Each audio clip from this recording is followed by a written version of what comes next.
이렇게 물어봤습니다. 단도직입적으로. 그랬더니 답이 왔습니다. 예, 물에 잠깁니다. 두 번째 물었죠. 거기 콘크리트에 금가면 물 들어가죠? 그랬더니 답이 또 시원하게 왔습니다. 예, 물 들어갑니다. 세 번째 제가 물어봤습니다. 그렇게 되면 방사능 새죠? 그랬죠. 그랬더니 답이 왔습니다. 예, 셉니다. 그러나 안전합니다. 이렇게 답이 왔습니다. 5년 전에 제가 받은 공문입니다. 이게 말이 됩니까? 방패장 뭐하러 만들어요? 방사능 안 새놓고 이 가둬놓기 위해서 만들어 놓은 건데 거기서 방사능 샌다는 걸 정부가 알고 있는 겁니다. 이건 말이 안 된다. 일단 제가 물어는 봤죠. 새는데 안전하다는 게 무슨 소리냐? 그랬더니 새더라도 동해바다로 나가고 동해바다에 많은 물에 희석이 되기 때문에 기준치 이하의 농도가 된다. 그러니까 안전하다. 이런 얘기더라고요. 저는 도저히 인정을 못하겠더라고요. 도저히 이거는 뭐 저는 인정 못하겠다 이런 생각이 들어서 공사 중지하시오 하고 이제 데모를 하기 시작한 겁니다. 경주에서 그래서 뭐 여러 차례 했습니다. 데모도 많이 하고 기자회견도 하고 뭐 1인 시위도 하고 뭐 여러 가지를 많이 했습니다만 아무 소용 없었습니다. 공사를 막으려면 몸으로 막아야 되는데 밀양 할매들처럼 그래도 힘든데 저는 말로만 했기 때문에 전혀 효과가 없었습니다. 그래서 공사는 계속 진행이 됐고요. 이번 달 말에 이제 완공이 됩니다. 그러면 아마 빠르면 그 다음 달 아니면 그 다음 달부터 시작해서 이제 거기다가 10만 드럼을 집어넣을 건데요. 거기서 방사능 셀 게 뻔합니다. 이런 상황입니다. 그래서 경주에서 방패장 반대운동을 한 2년 반 정도 이렇게 했었습니다. 환경운동연합 이름으로요. 근데 효과도 없고 힘들기만 하고 그래서 이제 아주 지쳐가고 있을 때였습니다. 그때쯤에서 후쿠시마의 핵사고가 일어났죠. 여러분도 아마 텔레비를 보시면서 야, 이게 큰일 났다 이런 생각 좀 하셨을 텐데 저는 어쨌거나 그 방패장 반대운동 하면서 핵발전소 안에 들어있는 핵연료가 어느 정도 되는지 제가 알고 있었거든요. 단적으로 말씀드리면 이렇습니다. 핵폭탄 만드는 데는 우라늄이 10kg이 필요합니다. 근데 핵발전소 안에는 100톤이 들어갑니다. 하나에. 그러니까 우라늄 양으로 따지면 10,000배입니다. 그 10,000배나 되는 게 4개가 터져버린 거죠. 그래서 딱 터지는 거 보고 저는 아, 일본 망했구나 이런 생각했습니다. 그리고 난 다음에 좀 지나니까 야, 일본 났는데 한국 안 날까? 이런 생각이 들었고요.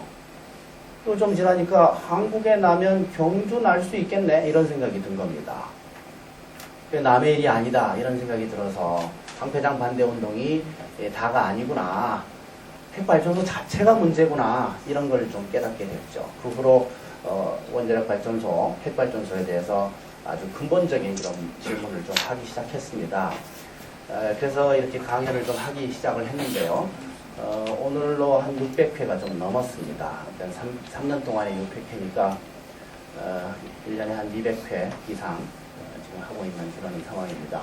다행히 여기저기서 불러주긴 많아서 이렇게 지금 많이 하고 있는데요. 오늘 뭐 1시간 정도에 걸쳐서 제가 드릴 말씀은 탈핵 왜 해야 되냐, 원전 왜 다 없애야 되냐 이 말씀을 좀 드릴 거고요.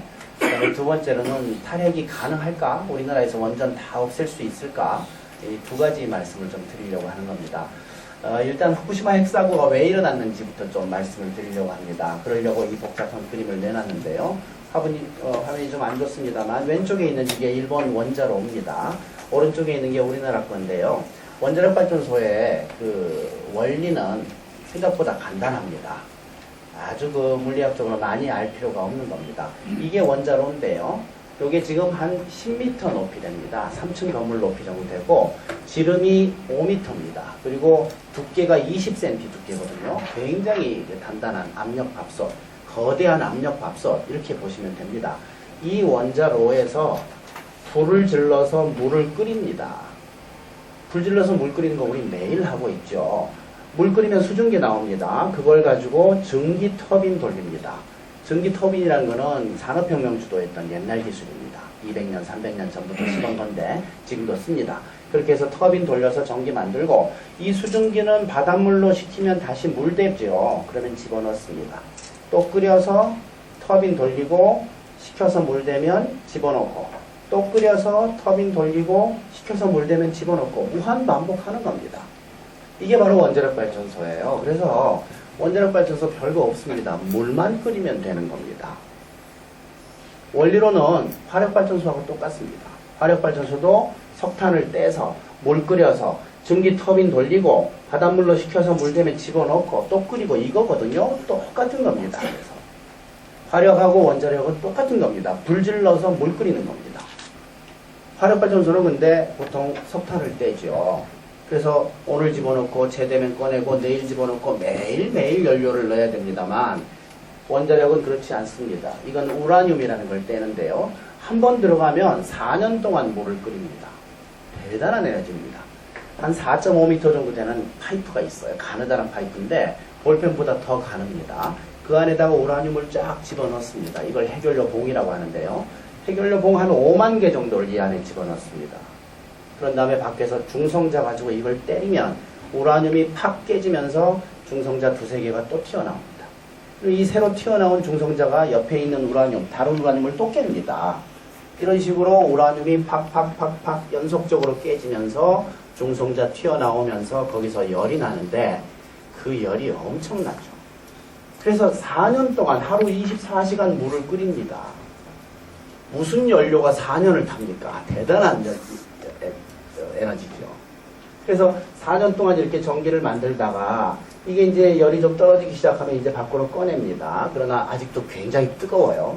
그래서 원자로마다 물통 하나씩 만들어 놓고 찬물 집어넣어서 이걸 식혀야 됩니다. 근데 이걸 얼마 동안 식혀야 되냐? 최소 10년 식혀야 됩니다.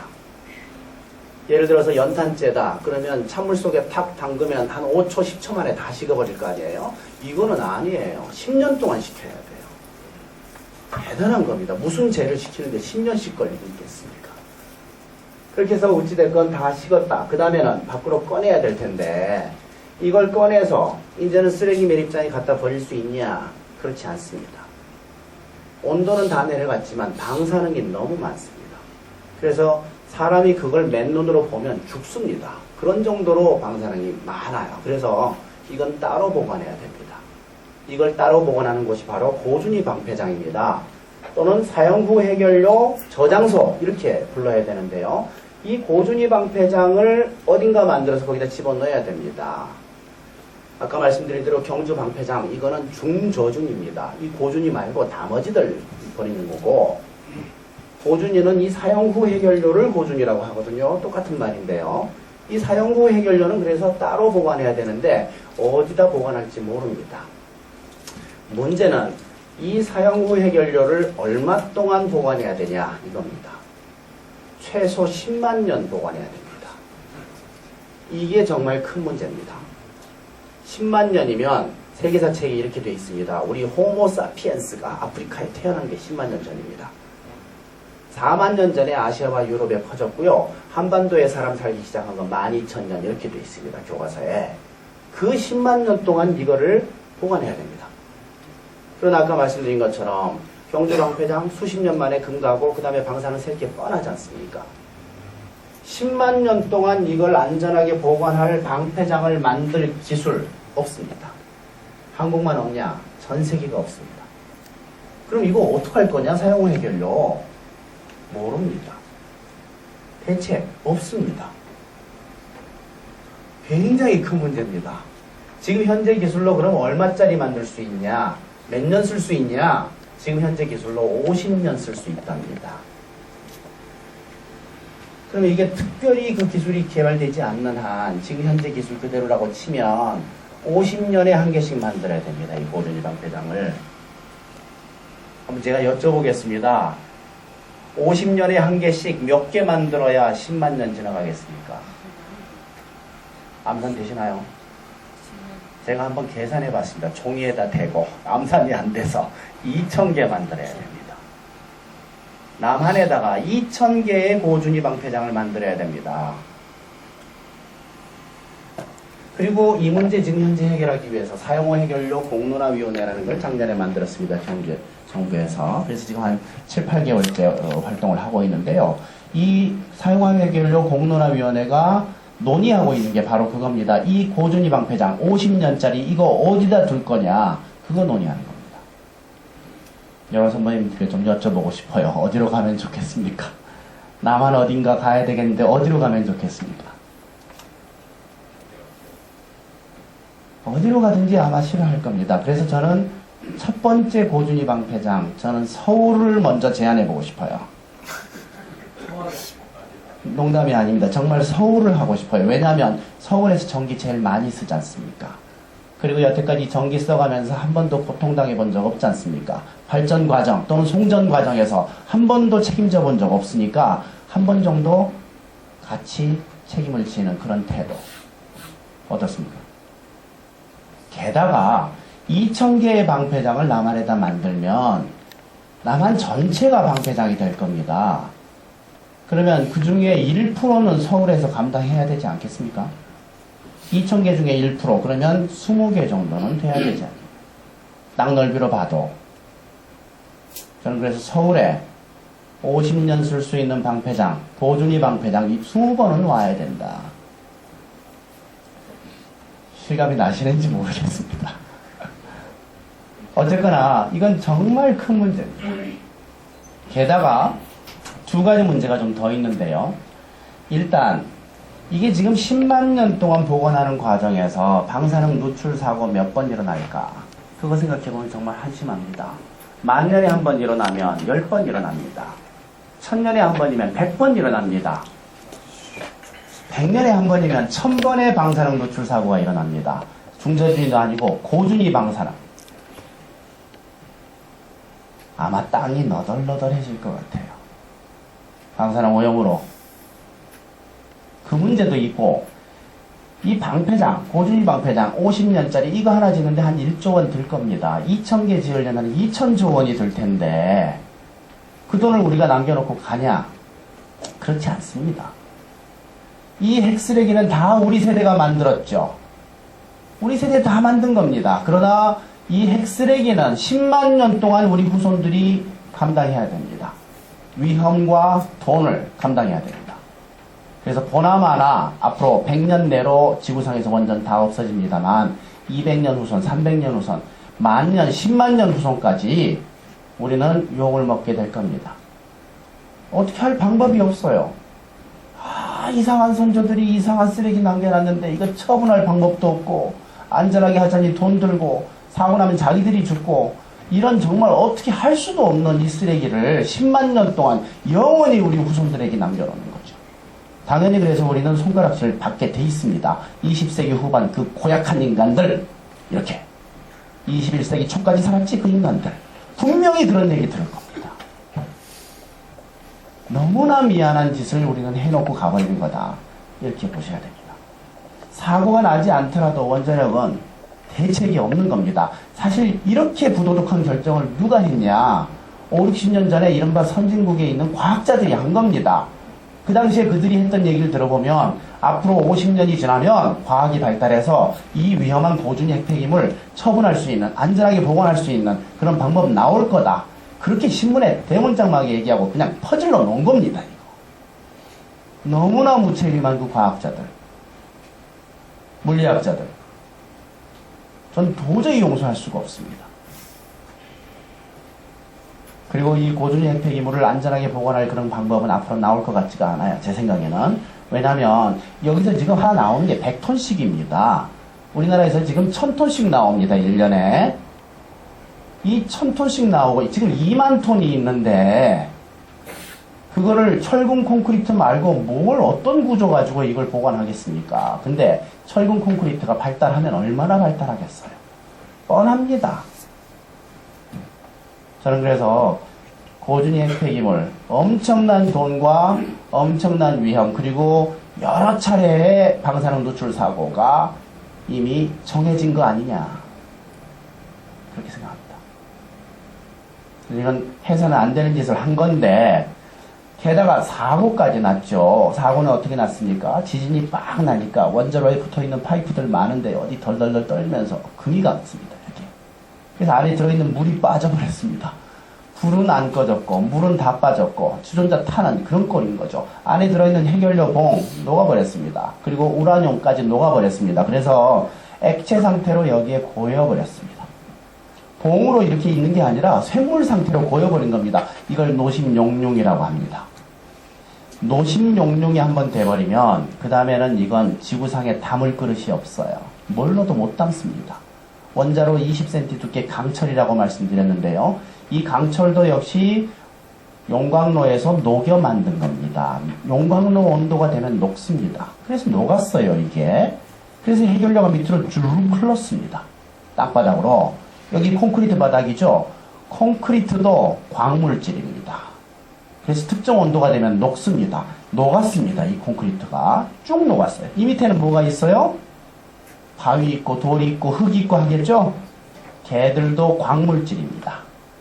특정 온도가 되면 녹습니다. 그래서 얘들도 녹았어요. 밑으로 쭉 더 내려갔죠. 이게 지금 얼마나 내려갔냐? 아무도 모릅니다. 앞으로 얼마나 더 내려갈 거냐? 그것도 역시 모릅니다. 이번에 핵사고를 일으킨 이 해결료 지금 어디 있냐? 아무도 모릅니다. 접근할 수가 없어요. 사람이 가면 바로 즉사합니다. 그래서 사진 한 장 못 찍었습니다. 아직까지. 사고 현장을 좀 방문하기 위해서 일본이 자랑하던 로봇을 집어넣습니다. 즉사했습니다. 그래서 미제 로봇 집어넣었죠. 즉사했어요. 지금 3년이 지났지만 현장 접근이 안 됩니다. 무슨 사고가 3년이 지났는데 현장을 못 가요. 이 사고뿐입니다. 가만 놔두면 또 터지게 생겼어요. 그래서 물 붓습니다. 쭉 내려가죠. 그 다음에 이 해결료 식히죠. 그 다음에 이 물 어디로 갑니까? 일부 컨테이너에 담아놓죠. 나머지는 태평양으로 나갑니다. 이게 바로 오염수입니다. 그리고 원래 여기 지나다니는 지하수가 있는데 이 지하수하고도 만나는 것 같아요. 이 지하수는 모두 태평양으로 그냥 나갑니다. 이게 바로 오염수입니다. 이 오염수는 그럼 언제까지 나올 거냐? 이 해결료 치울 때까지 나오죠. 그러면 녹아버린 해결료 언제 치울 거냐? 일본 정부가 얼마 전에 큰 소리 쳤습니다. 40년 내로 치울 자신이 있다. 이렇게. 근데 원자력 전문가들은 40년 내로 못 치운다. 이렇게 보고 있습니다. 그럼 적어도 이 오염수는 50년 이상 혹은 100년 이상 나온다. 이렇게 봐야 되는 겁니다. 도대체 어떻게 해결 방법이 없는, 뒷감당이 안 되는 게 바로 핵사고입니다. 그래서 원자력은 사고가 안 나도 뒷감당이 안 되는 거고, 사고가 나면 더 안 되는 거다. 이렇게 봐야 됩니다. 절대 해서는 안 된 짓을 해버린 겁니다. 후쿠시마 1, 2, 3, 4 이렇게 4호기가 터졌고요. 그 외에도 5, 6, 7, 8, 9, 10 10개의 원전이 있었습니다. 정말 흥미로운 거는요. 이 10개 원전 중에 똑같이 지진 오고 똑같이 쓰나미 왔지만 나이 많은 4개 딱 골라 터졌습니다. 정말 재밌습니다. 얘들 나이를 보니까요. 사고 당시에 30살 넘은 건 다 터졌습니다. 30살 안 넘은 건 하나도 안 터졌습니다. 만 30세로 딱 갈라서 다 터지고 안 터지고 한 겁니다. 이게 후쿠시마가 우리에게 이게 지금 교훈을 주고 있는 겁니다. 어떤 교훈이요? 원자력 발전소 30년 이상 쓰지 마시오. 이 뜻입니다. 이건 아주 상식적인 건데요. 이 원자력 발전소도 역시 기계거든요. 우리 인간이 만들어낸 기계입니다. 부품이 한 300만 개쯤으로 많을 뿐이죠. 무슨 기계를 30년 이상 씁니까? 여러 선배님들 많은 기계를 집에서 아마 쓰고 계실 거예요. 자동차도 있으실 거고 뭐 냉장고, 세탁기 많은 기계들을 쓰고 있는데 30년 이상 쓰는 기계 어디 있습니까? 거의 없습니다. 원자력만 30년 이상 쓰는 겁니다. 그래서 저는 후쿠시마가 전 인류에게 교훈을 준다. 이거는 받아들여야 된다. 그렇게 봅니다. 원전 30년 이렇게 쓰지 마라. 그런데 지금 우리나라에 30살 넘은 원전 3개 있습니다. 첫 번째는 고리 1호기 35살 5년 전에 수명 끝났습니다. 이거를 지금 수명 연장을 해서 5년째 지금 더 올리고 있는 거고요. 당연히 고장 많이 나오죠. 그 다음에는 제가 살고 있는 월성 1호기 경주에 있는 거 그거 32살이 2년 전에 수명 끝났어요. 근데 이거 지금 수명 연장하려고 계속 지금 노력하고 있는 중이죠. 막을 수 없을 것 같습니다. 그리고 조용히 30살 넘은 거 하나 있습니다. 고리 2호기. 그거 작년에 30살 됐거든요. 지금 31살이거든요. 근데 조용히 30살 넘어갔어요. 왜 조용했냐? 얘는 수명이 30년으로 정해져 있질 않습니다. 40년으로 정해져 있어요. 그래서 30살이 넘었는데 그냥 조용한 겁니다. 그럼 수명은 누가 결정하는 거냐? 아유, 원자력에서 결정하는 거예요. 국민들이 그거 결정하는데 아무 관여를 안 합니다. 요즘 짓고 있는 원전은 수명이 얼마냐? 60년입니다. 수명 연장할 때 논란이 많이 되니까 아예 그냥 60년으로 정해놓고 그냥 하는 거예요. 무슨 기계를 60년씩 씁니까? 생각해보세요. 30년 전 자동차면요, 폰입니다. 기억나실지 모르겠어요. 폰이밖에 없을 때입니다. 그 폰이 지금 굴러다니나요? 대한민국에? 너무나 상식적인 얘기를 하는 겁니다. 노후원전 위헌합니다. 그거를 배워야 되는데, 후쿠시마 현황 보시면요, 1호기, 2호기, 3호기 이 세 개가 모두 노식용융이 다 됐고요. 원자로가 다 뚫렸습니다. 그리고 셋 다 지금 땅을 파고 내려가고 있는 중입니다. 오염수 나오고 있고요. 게다가 원자로마다 붙어있는 물통 중에 3호기 물통 터졌습니다. 4호기 물통 터졌습니다. 체르노빌 사고는 이거 하나 터진 건데 후쿠시마는 원자로만 3개, 게다가 물통이 2개 이렇게 터진 겁니다. 후쿠시마가 체르노빌보다 훨씬 큰 사고였다. 이렇게 보셔야 됩니다. 그 핵사고 때문에 일본이 이렇게 오염됐습니다. 일본 땅 한번 보십시오. 여기 후쿠시마 있죠. 여기 도쿄입니다. 이만큼 고농도 오염됐습니다. 그리고 일본 땅 전체 중에 약 70%가 오염이 됐습니다. 땅이 오염되면 보통 300년 지속한다라고 평가합니다. 땅에 70% 오염됐다. 뭘 의미합니까? 농산물의 70%가 오염됐다라는 걸 의미합니다. 이 얘기는 바로 밥상의 70%가 오염된 걸 의미합니다. 반찬 10가지 중에 7가지, 밥 10그릇 중에 17그릇이 세슘이 나오는 겁니다. 그 오염된 밥상을 3년 내내 받은 거죠. 일본인 전체가. 오염이 안 된 이곳에 사는 사람들도 마찬가지입니다. 농산물은 전국 유통이거든요. 오염된 식품 여기서 팔리는 겁니다. 전 일본인이 지금 피폭이 되고 있다. 이렇게 보셔야 됩니다.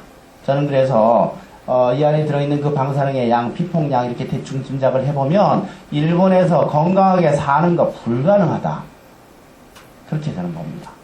건강한 애들 낳고 키우는 거 불가능하다. 이렇게 봅니다. 일본 국군은 꺾였다. 한 번의 핵사고로 꺾였다. 저는 그렇게 봅니다. 그래서 사실 재작년에 일본의 의사회가 저를 불러줘서 강의를 해달라고 해서 저는 그냥 이거 내놓고 얘기해버렸습니다. 그 전날 좀 고민은 했습니다만 제 솔직한 얘기 그냥 했습니다. 여러 선생님들 일본에서 하는 거 위험합니다. 모두 이민 가세요. 제가 해버렸어요. 100명 정도 되는 일본 의사들한테 그랬더니 표정이 굉장히 다양해지더라고요. 그러더니 다시는 저를 안 불러줬어요.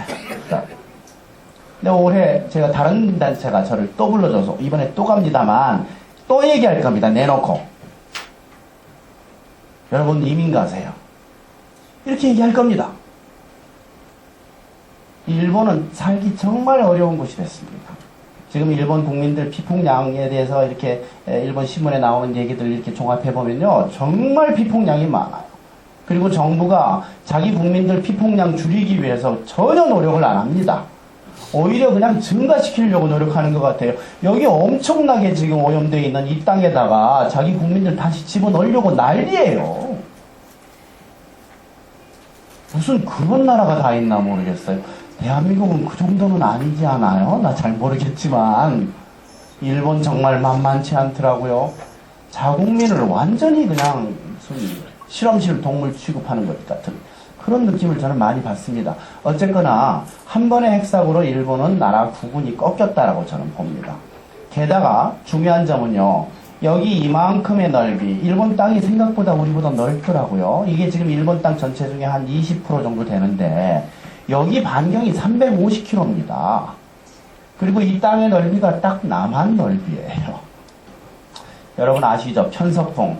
편서풍이 부니까 여기서 방사능이 나오는데 오염지역이 이런 식으로 형성된 겁니다. 고농도 오염지역이. 근데 여기가 지금 바다기 때문에 표시가 안 되는 거죠. 그냥 물이 오염되고 만 건데 그래도 이만큼이 지금 오염된 겁니다. 이게 지금 남한 넓이에요. 이게 뭘 의미합니까? 만일 한국에 핵사고 나면 남한 전체가 고농도 오염지역이 되는 겁니다. 우리 밥상의 70%가 아니라 100%가 오염되는 겁니다. 일본도 망하지만 만일 한국에 사고 나면 더 빨리 망합니다. 땅이 좁으니까. 이 350km가 어느 정도 높은 길이냐? 고리원전에서 서울까지 거리가 딱 300km입니다. 고속도로로 오면 400km가 넘지만 이 직선거리로는 300km밖에 안 됩니다. 의정부까지 가야 350대입니다. 그래서 우리나라의 원전 어디서 사고 나든지 간에 서울은 고농도 오염 지역이 된다. 이렇게 보셔야 됩니다. 그리고 해양 오염 한번 보십시오. 여기서 지금 오염수 나오고 있죠?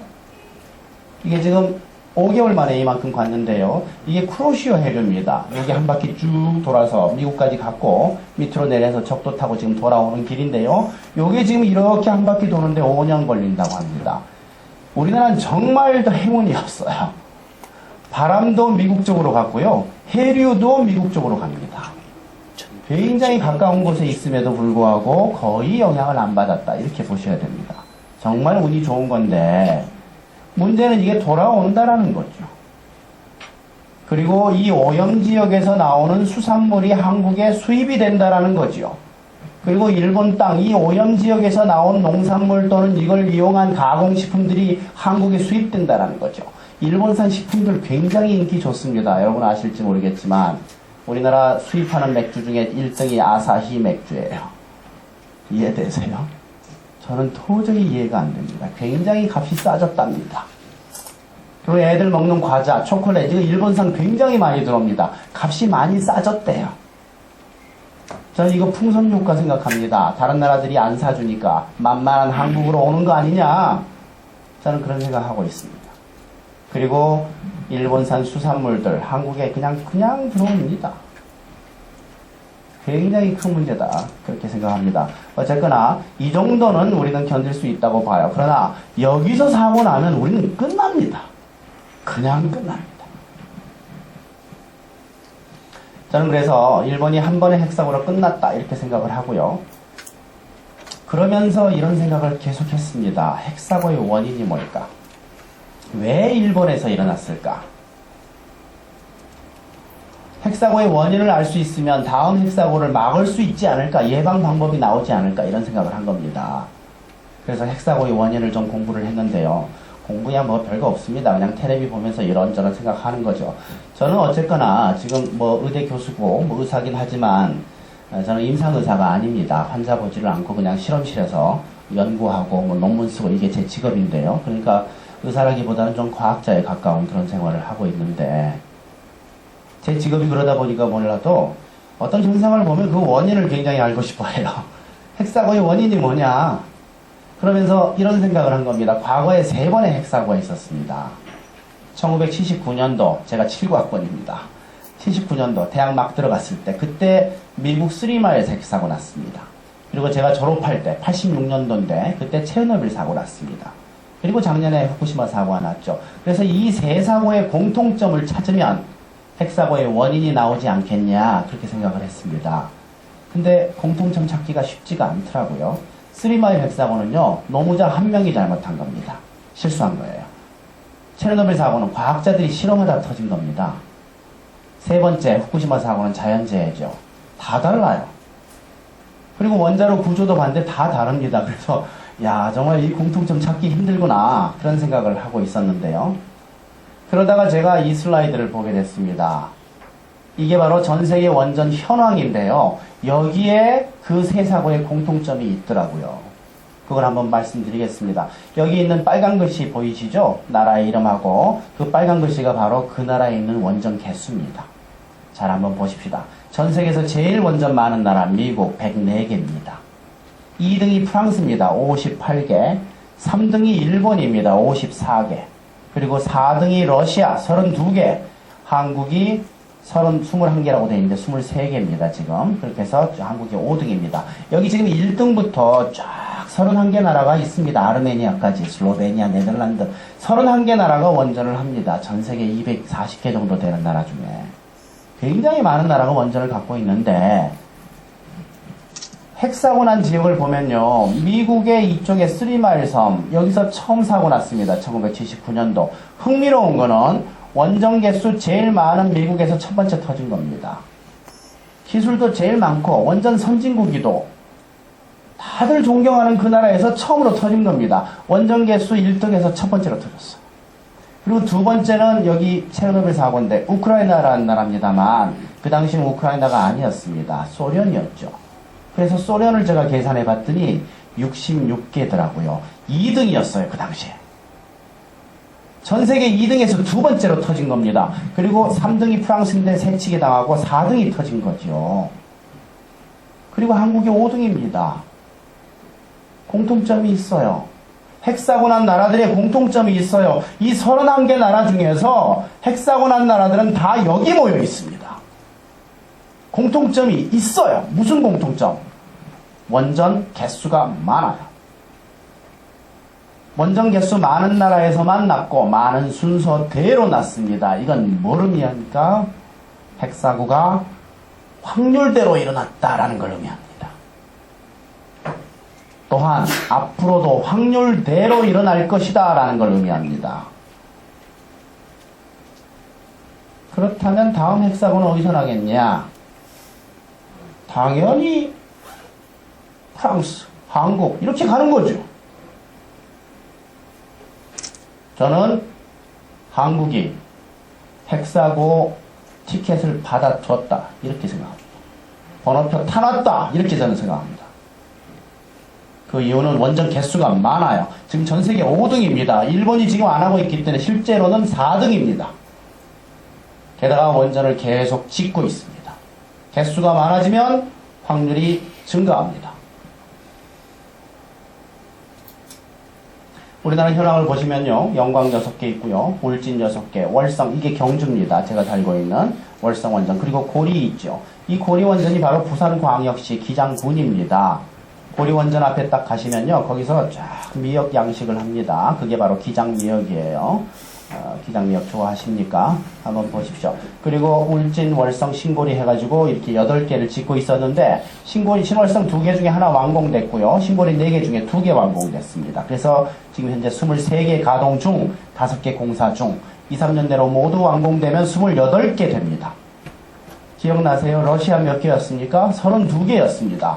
2, 3년 후에는 4개 차이 나죠. 게다가 신고리 여기다 4개 더 지을 거고요. 신울진 2개 더 지을 거고요. 그 다음에 여기 삼척과 영덕에 4개씩 더 지을 겁니다. 그게 정부의 계획입니다. 앞으로 20년이 되기 전에 40개 넘어갑니다. 러시아보다 많아져요. 전 세계 3등 됩니다. 우리나라. 원전 개수가 러시아보다 많아집니다. 10년 내로. 이게 지금 우리나라한테 맞는 거냐 생각을 한번 해보셔야 됩니다. 그리고 아까 회장님 말씀하셨지만 우리나라 밀집도, 원전 밀집도 땅 넓이에 비해서 원전이 너무 많습니다. 땅 넓이당 원전 개수가 밀집도인데 전 세계 1등 한국입니다. 땅은 좁은데 원전은 많아요. 그리고 2등이 지금 벨기에인데 우리나라는 계속 지을 계획이기 때문에 앞으로 10년 후가 되면 독도 1등 됩니다. 경쟁자 없어요. 이 벨기에란 나라는요. 놀라지 마세요. 후쿠시마 핵사고 나는 걸 보고 탈핵 결정했습니다. 갖고 있는 원전 다 줄이기로 했어요. 다 닫아버리기로. 이게 탈핵입니다. 그래서 벨기에는 0으로 떨어질 겁니다. 대만도 탈핵 결정했습니다. 후쿠시마 핵사고 나는 걸 보고 원전 다 없애. 일본이 사고 났어. 우리도 날 수 있어. 이렇게 결정한 겁니다. 그래서 대만도 밑으로 내려갑니다. 일본 54개 중에 4개 터졌죠. 50개 남았죠. 지금 가동 중인 거 빵개입니다. 원전 다 꺼놨습니다. 전기 나오나? 다 나옵니다. 살아갈 수 있어요. 일본이 보여주지 않습니까? 일본 밑으로 앞으로 내려갈 거다 이렇게 봅니다. 일본 정부 이거 지금 재가동하려고 난리예요. 그러나 일본 국민들 그거 막으려고 난리 납니다. 누가 이길진 잘 모르겠습니다만 어쨌거나 일본도 원전 개수를 늘리지 못할 거다. 밑으로 내려갈 거다. 그렇게 예측하고 있습니다. 그 다음에 마지막으로 이 5등이 프랑스인데요. 프랑스 유럽에서 가장 열심히 하고 있는 원전 국가죠. 그러나 이 프랑스도 현재 58개 중에 20개 정도 닫기로 결정했습니다. 지금 현재 대통령이 대선 과정에서 공약을 했어요. 원전 20개쯤 닫겠다. 그리고 대통령 된 다음에 그 약속을 지켰습니다. 정부 공식기구에서 줄이기로 결정했어요. 모든 나라가 밑으로 내려옵니다. 딱 한 나라 한국만 올라갑니다.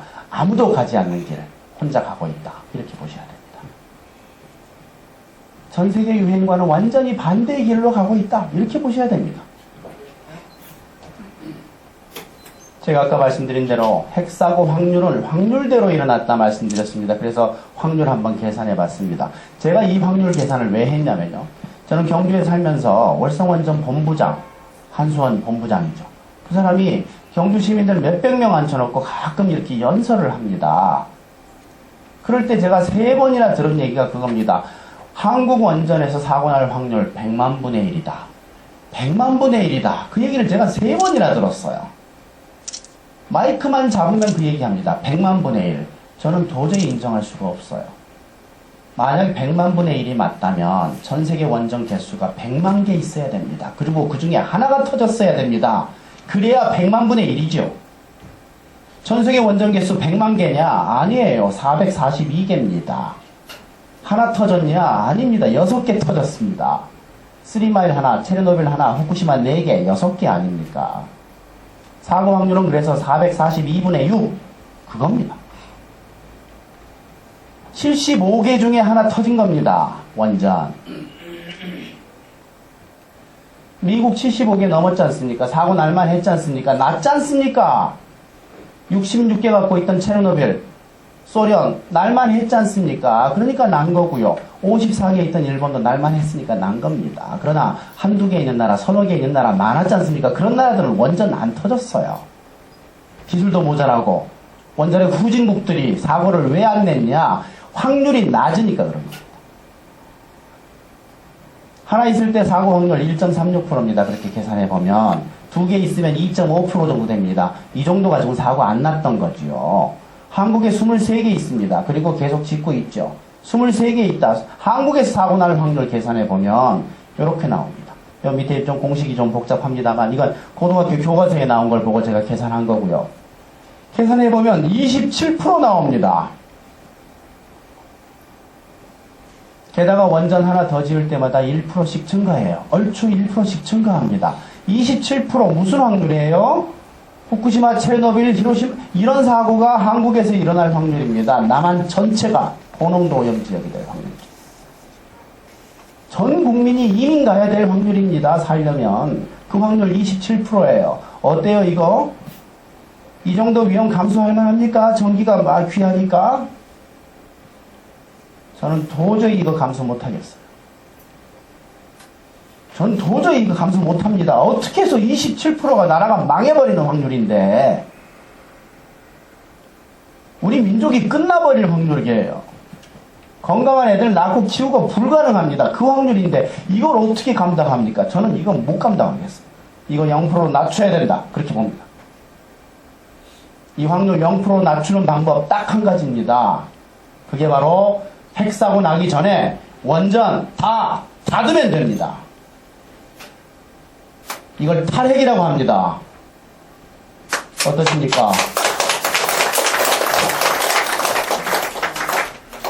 여러 선배님들 이거 동의하실 수 있으세요? 탈핵 동의하실 수 있으십니까? 동의하세요? 그럼 한번 해주세요. 탈핵! 정말 고맙습니다. 전 이 핵사고 확률 27% 정말 미치겠어요. 이거. 미치겠어요. 그래서 당연히 오늘 사고 난다 하더라도 저는 놀라지 않을 겁니다. 27% 확률인데 당연히 날게 난 거죠. 내일 사고 난다 하더라도 저는 놀라지는 않을 거예요.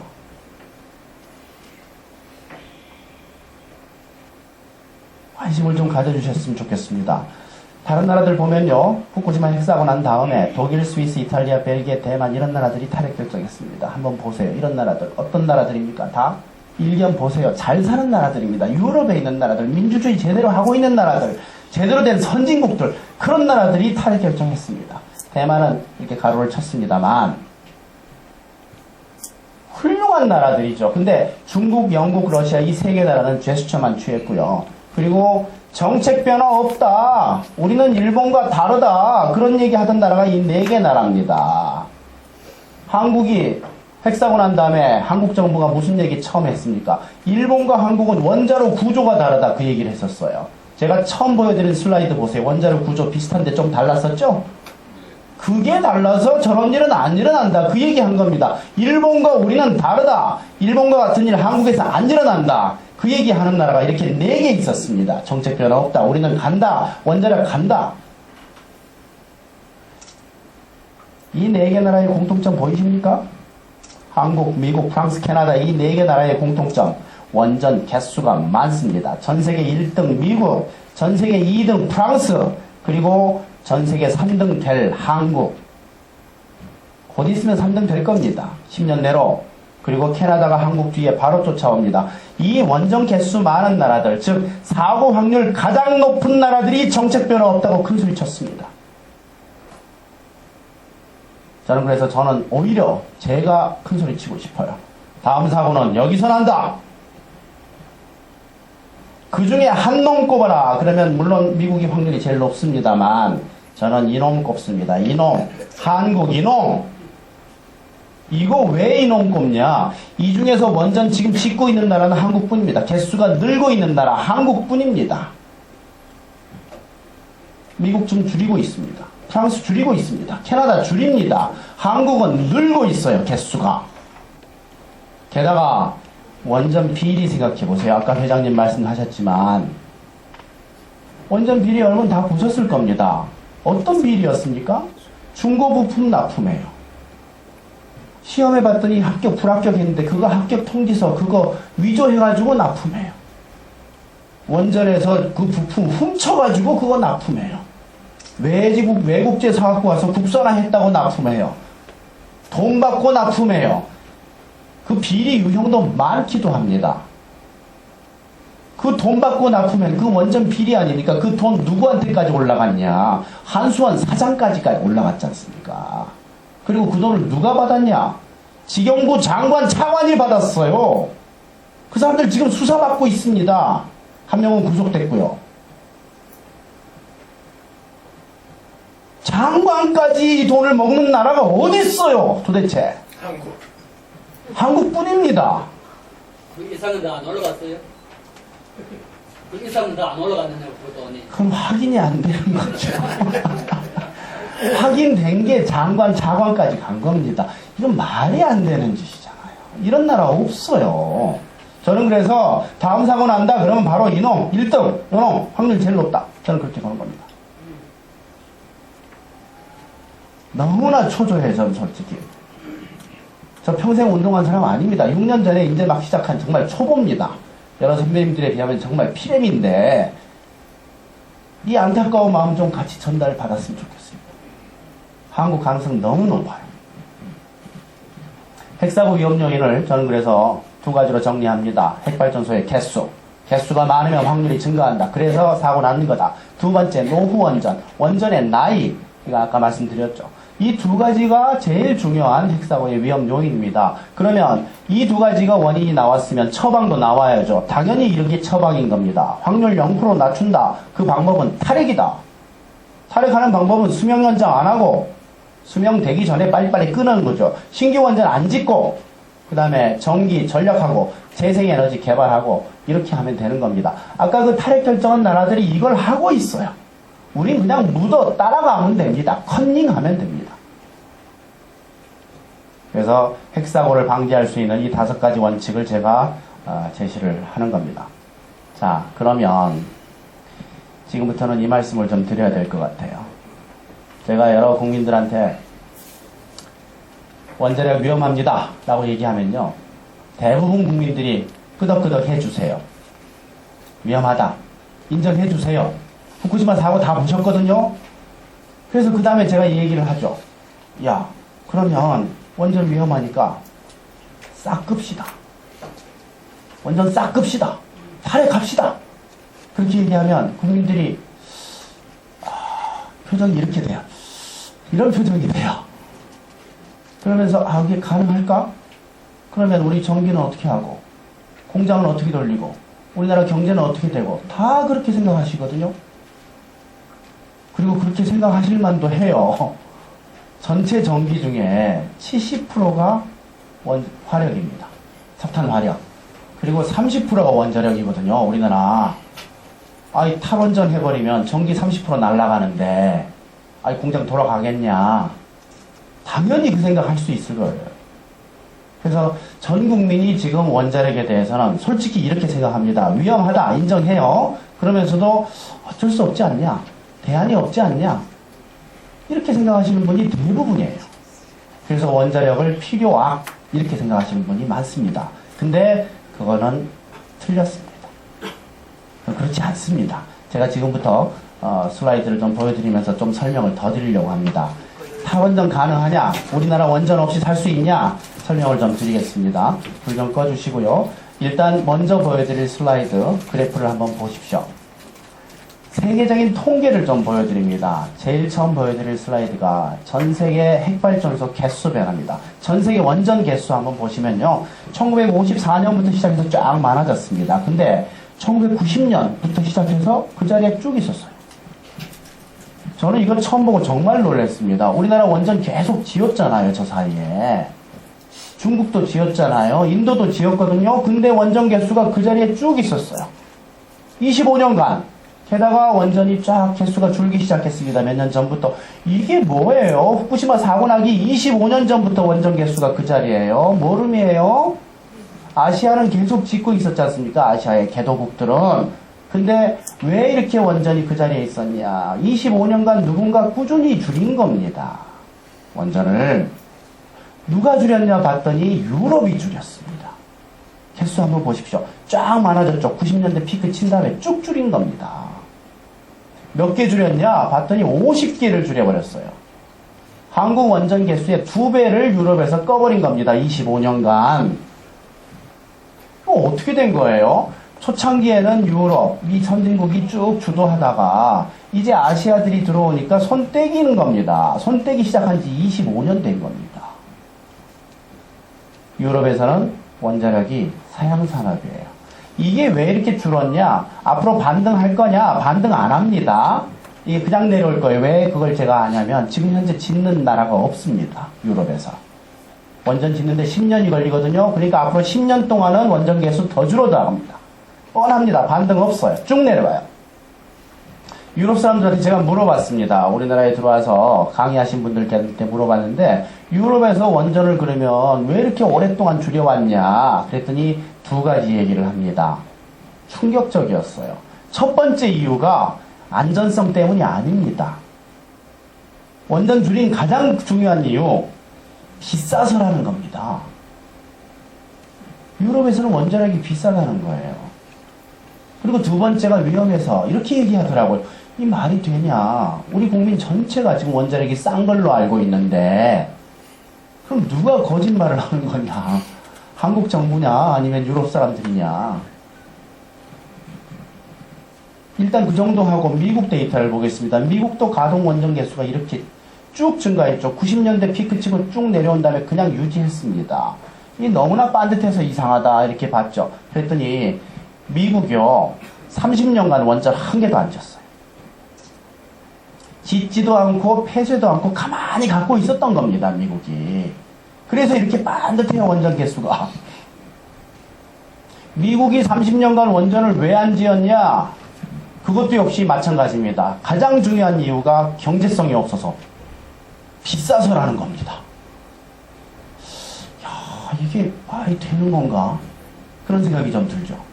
어찌됐건 이 원전 개수는 너무나 맞는 얘기고 그 얘기는 지금 뭡니까? 미국에 있는 원전이 모두 30살 넘었다는 뜻이죠.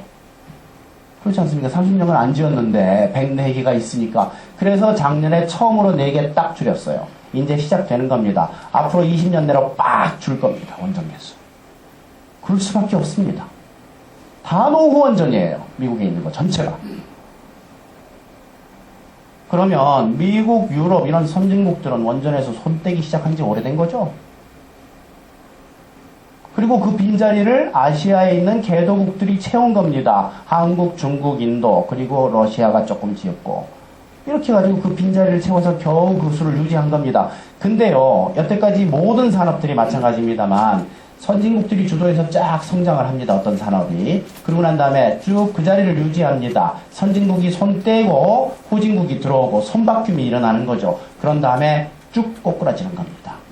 거의 모든 산업들이 그런 그래프를 그려왔거든요. 앞으로 원전 개수 어떻게 될 거냐? 이렇게 될 겁니다. 전 세계 원전 개수 예측입니다. 이거 지금 IAEA 데이터입니다. 제 데이터가 아니고 국제 원자력 기구에서 데이터입니다. 단 신규 원전을 안 지을 때 이렇게 개수가 줄 거다 이런 얘기인데요. 이거 한번 잘 보셔야 됩니다. 신규 원전을 안 짓는다고 치면 지금 2013, 14년이죠. 전 세계 원전 개수 440개입니다.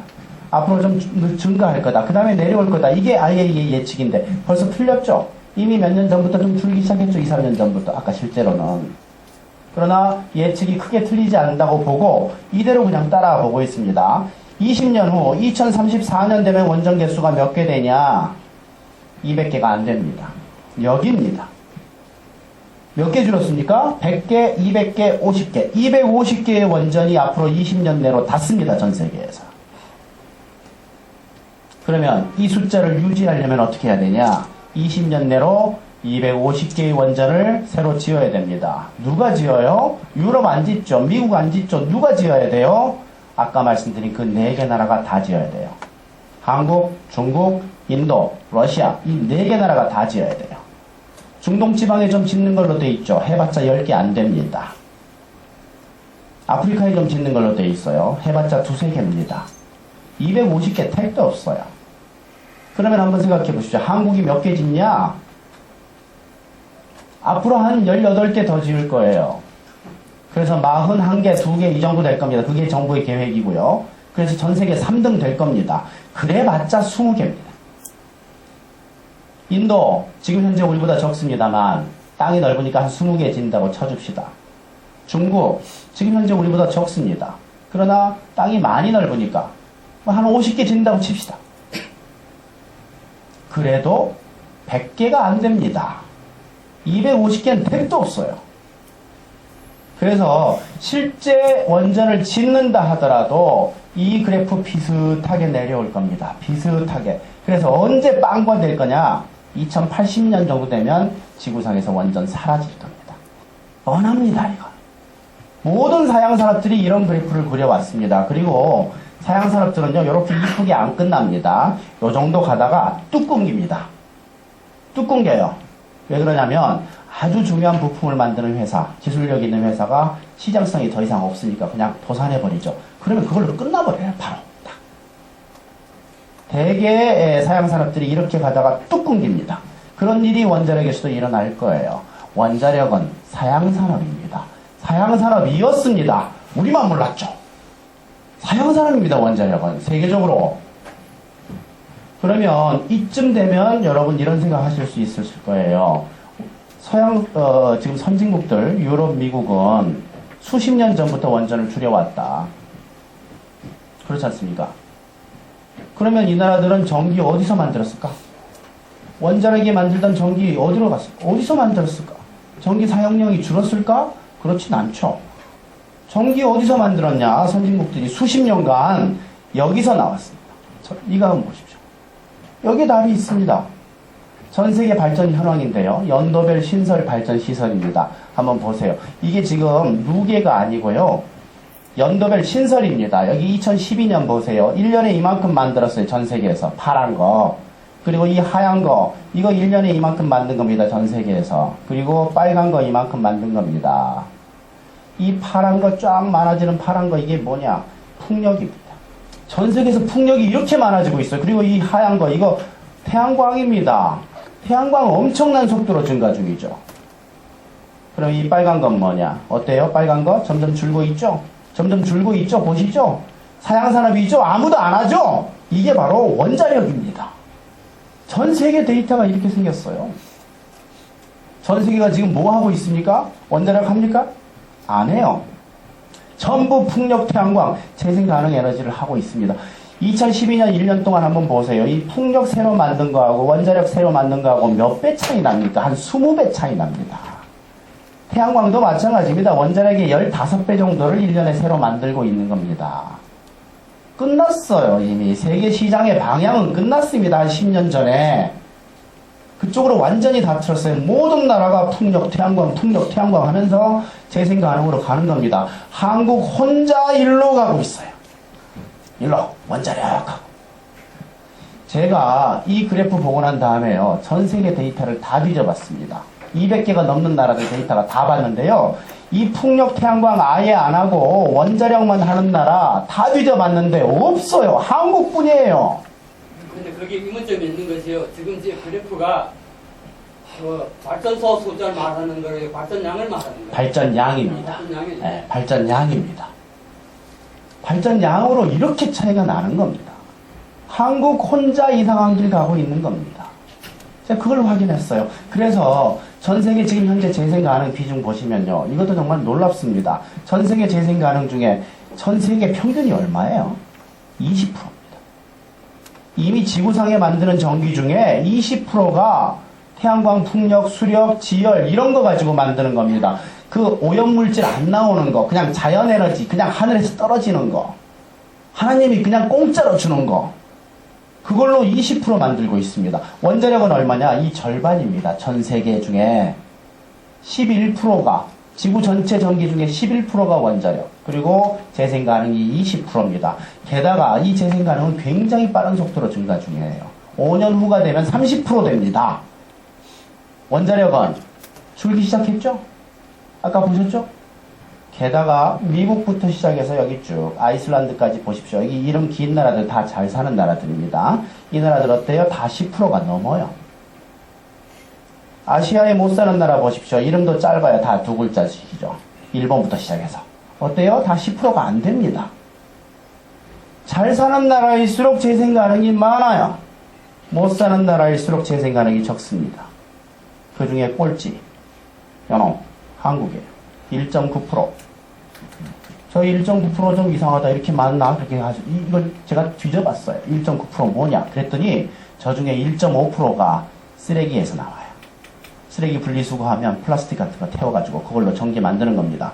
물론 그것도 친환경적으로 좋은 일이긴 한데 재생 가능 에너지라고 볼 수는 없어요. 여기서 말하는 이 재생 가능 에너지 그거는 순수한 의미로 보면 0.4%밖에 안 됩니다.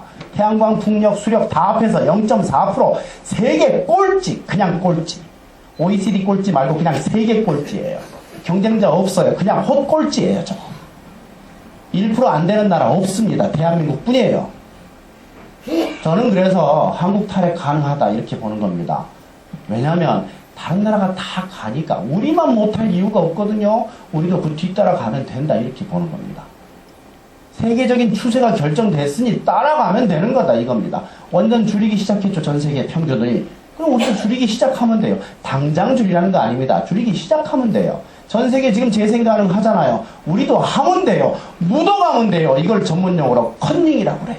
컨닝하면 되는 겁니다. 저는 그래서 여러 선배님들께 확인 한번 하고 싶어요. 한국 탈핵 가능합니까 여러분? 네. 가능합니다. 전 국민이 이걸 모르고 있어요. 원자력 없으면 당장 전기 다 꺼버리는 줄 알아요. 아닙니다. 전 세계가 한국만 빼고 우리만 빼고 다 탈핵으로 가고 있어요. 묻어가면 돼요. 이런 상황인데 정부는 어떻게 얘기합니까?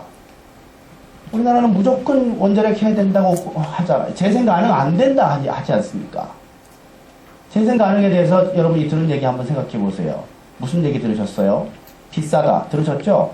전기 별로 안 나온다 들으셨죠? 전기 간헐적으로 나온다 들으셨죠? 전기 질이 좋지 않다고 그래요. 우리나라 땅이 좁아서 태양광 판넬을 올릴 데가 없다고 그래요. 햇빛이 적다고 그래요. 바람이 적다고 그래요. 말이 안 되는 소리입니다. 온갖 모욕을 재생 가능한테 다 주고 있죠. 그리고 모든 영광은 누구에게 돌려요? 원자력에 돌립니다. 여러분이 원자력에 대해서 들었던 얘기 뭡니까? 깨끗하다 들으셨죠? 경제적이다 들으셨죠? 싸다 들으셨죠? 안전하다, 그린 에너지다, 미래 에너지다, 수출한다, 미래 산업이다, 과학적이다, 별 온갖 숭상을 다 하죠. 그러나 이 숭상받고 있는 원자력은 전 세계에서 아무도 거들떠보지 않아요. 우리가 개무시하고 있는 그 재생가능 에너지에 엄청난 투자가 지금 이루어지고 있습니다. 정부가 완전히 국민 전체를 세뇌하고 있다. 저는 그렇게 보고 있어요. 그래서 그 세뇌를 뒤집어야 국민들 여론이 바뀌고, 여론이 바뀌어야 정치인들이 관심을 갖습니다. 그래서 그거 하겠다는 사람들이 정치인으로 나오게 되는 거고, 그래야 정책이 바뀌는 겁니다. 그래서 국민들에게 이거를 알리는 거가 너무 중요하다. 저는 그렇게 봅니다. 그래서 아까 말씀드린 것처럼 우스갯소리입니다만 탈핵 방법은 컨닝이다. 남들 가는 길 따라가는 거다. 이 말씀을 드렸는데요. 컨닝의 좋은 사례. 마지막 슬라이드를 하나 보내드립니다. 한번 보십시오. 재팬부터 이탈리아까지. 이 나라들이 어떤 나라들입니까? 선진국들입니다. 선진국들 어때요? 1인당 전력 소비량 증가합니까? 별로 증가 안 합니다. 거의 그 자리에 있고 이런 나라들은 좀 줄기 시작했고 그랬습니다. 즉 1인당 전력 소비량은 누워 있습니다. 작년에 쓰던 만큼 올해 쓰고 올해 쓰던 만큼 내년에 쓰고 그런 지가 오래됐습니다. 이런 나라가 지금 발전소 새로 지을 필요가 있을까요? 없죠. 화력, 원자력 필요 없죠. 송전탑 새로 지을 필요 있나요? 없습니다. 밀양 같은 일 발생할 수 있어요? 없어요. 송전탑을 자체를 짓질 않는데 밀양 같은 일은 한국에서만 일어나는 겁니다. 이렇게 지금 다 누워있는 상태인데 엄청난 속도로 태양광 풍력에서 전기를 만들어내는 거지요. 그러면 전기가 남아돌아요. 어떻게 해야 돼요? CO2 만들어내는 화력 꺼야 되는 겁니다. 그리고 방사능 만들어내는 원자력 꺼야 되는 겁니다. 화력 끄고 원자력 끄고 돌아가면서 두 개 다 끄는 겁니다. 그래서 탈핵으로 가는 거예요. 탈핵 국가들은 그래서 당연히 화력 발전소도 같이 줄입니다. 탈핵 국가 중에서 화력이 증가하는 나라는 없습니다. 그런데 이 나라 한번 보세요. S코리아 뭐예요? 요 밑에 있는 선진국도 아닌 놈이 요 밑에서 한 방에 치고 올라왔어요. 쇼트트랙 보는 것 같죠? 한 방에 치고 올라왔어요. 요 위에 지금 호주 있고요. 이 위에 지금 미국이 있는데요. 이 호주, 미국도 전력 소비량이 누워 있습니다. 증가하질 않아요. 이대로 쭉 가면 15년 후 미국보다 더 많이 씁니다. 전기, 한국이. 미국을 추월해요. 전기라는 에너지가 뭡니까? 제일 비싼 에너지입니다. 제일 고급 에너지입니다. 석탄, 석유, 가스, 우라늄 이런 거 태워가지고 물 끓여서 전기 터빈 돌려서 그래서 만든 게 전기 아닙니까? 제일 비싸요. 제일 고급 에너지예요. 그거 지금 선진국보다 이만큼 많이 쓸 만큼 우리 잘 삽니까? 한국? 말이 안 되게 전기를 많이 쓰는 겁니다. 지지리도 못 살면서 전기만 무지하게 많이 쓰는 이상한 나라가 된 거죠. 이거 고쳐야 됩니다. 컨닝해야 됩니다. 어떻게? 얘들처럼 누이면 돼요. 누이면 돼요. 전기 수요를 잡아야 됩니다. 정부가 하는 거짓말 중에 굉장히 중요한 거짓말이 이겁니다. 원자력을 하면 CO2 발생을 줄여서 기후변화에 대응할 수 있다. 이런 얘기해요. 거짓말입니다. 원자력을 하면 화력이 준다 이거 아닙니까? 근데 우리 지금 원자력을 늘리는 동안에 화력발전소 한 개라도 줄여본 적이 있냐? 없습니다. 한 번도 없습니다. 수요가 계속 이렇게 증가하는데 어떻게 화력을 꺼요? 이게 이렇게 증가하면요. 원자력도 지어야 되지만 화력은 더 많이 지어야 됩니다. 그래서 원자력 계속 들고 있던 그 기간 동안 화력은 더 많이 증가했습니다. 그래서 원자력이 화력을 대신한다. 이건 거짓말이에요. 수요 관리가 제대로 안 되면 원자력도 늘고 화력도 느는 겁니다. 수요 관리가 제대로 되면 원자력도 줄고 화력도 주는 겁니다. 그래서 많은 사람들이 지금 재생 가능 에너지가 원자력의 대안이다 이런 얘기 하시는데 그건 좀 틀린 거고요. 원자력의 대안은 수요 관리입니다. 이거 눕혀야 돼요. 눕히기만 해도 돼요. 한번 보십시오. 지금 현재 우리나라가요. 1인당 10,000kW 씁니다. 이 중에 30% 이만큼이 원자력이고요. 여기서 여기까지 이게 지금 화력인데요. 원자력 다 없앴다. 7,000으로 낮아졌다. 여기가 지금 어딥니까? 선진국 평균입니다. 수요 관리만 제대로 해서 30% 딱 줄이면 완전 다 끌 수 있는 거예요, 지금. 그리고도 지금 우리나라 경제 수준에 비해서 너무 전기 많이 쓰는 거가 되는 겁니다. 이거를 잡지 않고 탈핵은 말이 안 되는 거예요. 제가 아까 말씀드린 것처럼 탈핵의 길은 다른 나라들 가는 길을 따라가면 됩니다. 시시콜콜 보고 베끼면 됩니다. 전기 수요 증가했냐 안 했냐 보고 베끼면 돼요. 이 중에 누굴 베껴요? 아무나 베껴도 됩니다. 우린 세계 꼴찌입니다. 누구를 컨닝할까 고민할 거 없어요. 아무나 보고 베껴도 성적 올라갑니다. 세계 꼴찌니까. 그래서 한국 탈핵은 얼마든지 가능하다. 그리고 그 방법은 세계적 추세를 따르는 거다. 세계적 추세. 이거는 이미 탈핵으로 결정난 지 오래됐습니다. 그 길을 우리도 따라가야 된다. 원자력 해야 된다라는 정부가 하는 얘기들은 모두 거짓말이다. 이 말씀입니다. 마지막으로 정부가 하고 있는 거짓말에 아주 단적인 예 하나만 말씀드리겠습니다. 우리나라는 지금 땅이 좁아서 태양광 판넬을 올릴 자리가 없다 이런 얘기합니다. 새빨간 거짓말입니다. 공무원들한테 제가 3번한테 다른 사람한테 똑같은 얘기를 들었는데요. 지금 현재 원전이 만드는 전기, 그거는 전체 전기의 30%입니다만 이 전기를 태양광 판넬로 다 만들려면은 전 국토를 3번 덮어야 된대요. 공무원들 얘기가. 국토를 다 덮어요. 어두컴컴하게 살아야 됩니다. 전 국민이. 거기다가 그 넓이만큼 동해바다에 한 번 더 덮고 서해바다에 한 번 더 덮고 그래야 지금 원전이 만드는 전기를 다 만든다는 거죠. 거짓말이에요. 태양광 전문가한테 제가 직접 물어봤습니다. 국토의 몇 프로를 덮어야 이 원전이 만드는 전기를 다 만드냐? 정답은 2%입니다. 국토의 2%를 덮으면 지금 원전이 만들고 있는 전기를 태양광 판넬로 다 만들 수 있어요. 근데 그렇게 새빨간 거짓말을 하는 겁니다. 300%를 덮어야 된다잖아요. 말이 안 되는 소리 합니다. 왜 그런 거짓말 할까요? 원자력 해야 되니까요. 원자력 해야 되니까요. 원자력? 예. 우리나라 원자력 핵발전소를 지어야 되기 때문에 다른 대안이 없다. 제 생각은 우리나라는 안 된다. 원전 계속 지어야 된다. 그 얘기하고 싶은 거예요. 원자력을 통해서 누가 손해를 보는지 누가 이익을 보는지 보시면 됩니다. 원자력을 통해서 전 국민이 손해를 봅니다. 사실은 원자력이 비싸거든요. 아까 말씀드렸지만. 근데 우리는 전기요금을 한전에 내잖아요. 쌉니다. 우리나라 전기요금이.